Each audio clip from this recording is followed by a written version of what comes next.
This is Scott Spears, and an amazing event took place here in Marion, Ohio on Saturday night, December the 21st, as legendary wrestling superstar Ox Baker defeated several men, 13 I believe it was, in a battle royal to become the first Classic Championship Wrestling champion, and in the process became the oldest champion at age 79 in pro wrestling history.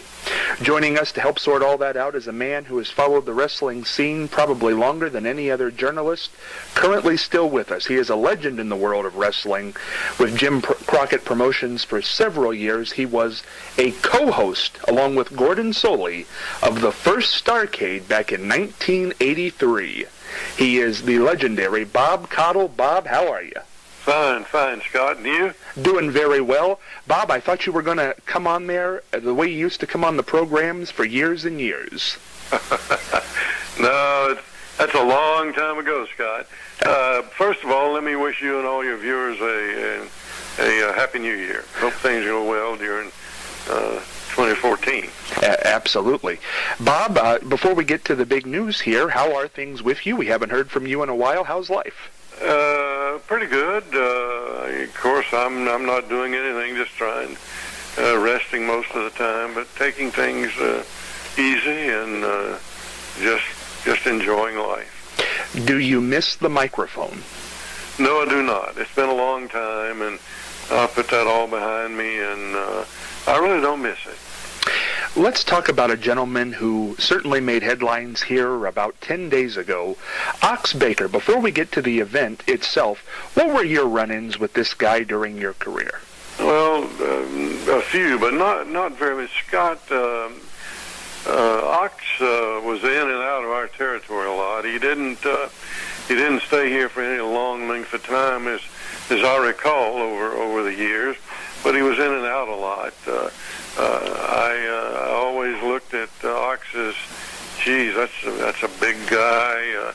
He's just an imposing individual. You look at him in the ring, and as big as he was, and and when he'd look at you, that guy could just about scare you when he leered at you, And I think a lot of opponents really didn't know what they were getting into years ago with Ox, because I think they were a little bit intimidated when they got in the ring and saw what was there.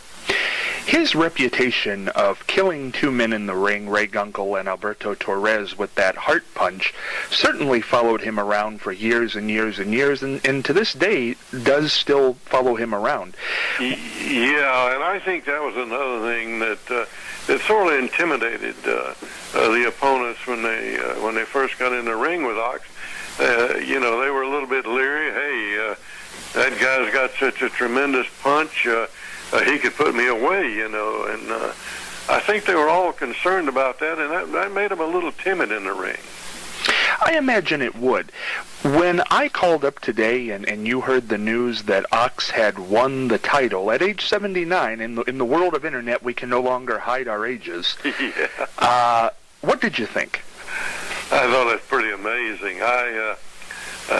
Last time I saw Ox was at a fan fest in Charlotte a couple of years ago.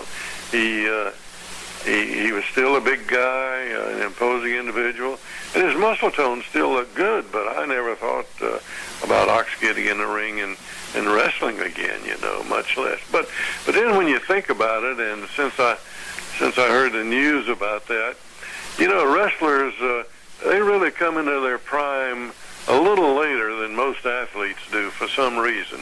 I'm not exactly sure what that is, but I know a lot of Olympic amateur wrestlers and a lot of wrestling athletes. They really don't get it, like a baseball player maybe in his prime, in his 20s and early 30s. A wrestler may be in his late 40s or his early 50s. I think you're exactly right, Bob, and that reminds me of something.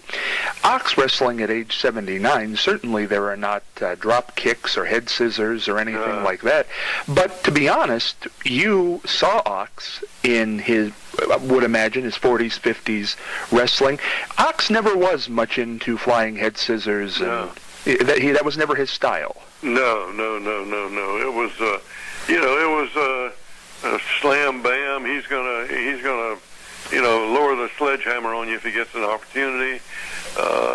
He gets you in. When Ox was strong, he gets in even in a headlock.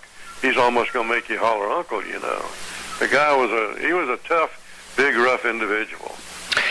As Ox now holds this title and holds the distinction, unless somebody says otherwise, currently not only is he the oldest crowned champion in wrestling history at age 79, but he now also is the oldest person, male, aside from Mae Young, to wrestle. At 79, what would you imagine it takes to get in that ring? Yeah, can't imagine. I couldn't even get through the ropes, I don't know. I can't, not having seen that, I can't imagine what that would be like, Unfortunately, certainly in the wrestling industry, so many people have died young for so many reasons. It's quite amazing, not only that he's 79, but that he's still wrestling. Yeah, that's true. Yeah, a lot of them, over the years, depending on how long you were wrestling and how long you were there and how many bouts you had and that sort of stuff, really, it took, and it really still does, take a toll on the body, a tremendous toll on the body. And therefore, a lot of them don't make it to a very old age, really. Bob, now that we've moved on past this battle royal, there has been talk coming up of another event. Ox either has to forfeit this title or defend this title, as the 30-day rule still stands in wrestling, that you must defend the title every 30 days. And the person who stepped up to the plate is kind of a big name in our organization, Bobo Brazil Jr., the legitimate son of the legendary Bobo Brazil, who I know you saw wrestle. Yeah, but I don't think I've ever seen Junior. Bobo Sr., how good was he? Oh, he was great athlete. First class, a tremendous could get around the ring really well. Had a lot of good quick movements on him. I just thought, he was one of the best at his period, really.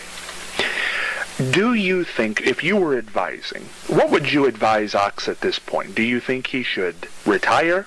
Do you think he should go into this match with Bobo Jr., who's stepping up for the challenge, who is quite a bit younger than Ox?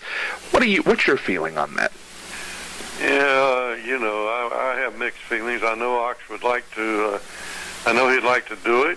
I know he'd like to win the match, and that's something that's, when you're an athlete like Ox is and has been and still is, it's an awfully hard thing to turn down, I'm sure, an opportunity like that. But at his age, he's got to be careful about his body. I mean, he can get a very serious injury at his age. The bones aren't as strong as they were when you were a young fella, So he's got to think long and hard about what to do.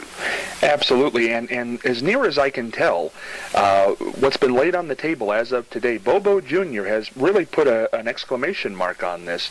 He says if Ox will put the title on the line against him, that he will put his father's wrestling boots and jacket on the line, Bobo Sr.'s.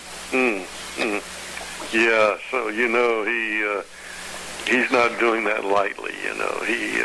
He's pretty sure of what he's going to be able to do to make a move like that. I feel certain, because those have got to mean so much to him. Absolutely, and Ox has enlisted a manager at this point, Percival Friend, who was the manager for many years of Black Angus. Yeah, no, I don't know him either. So, but he's got a manager, so you never know what's going to happen. But it certainly was news in the world of wrestling to hear Ox Baker still out there hurting people, as the phrase goes. You're right. I wish him a lot of luck. Well, Bob, before I let you go, because it's always a pleasure to speak with you, could you sign us off the way you can do it? Well, I'll try that. It's been great talking to you, and until we meet again, so long for now.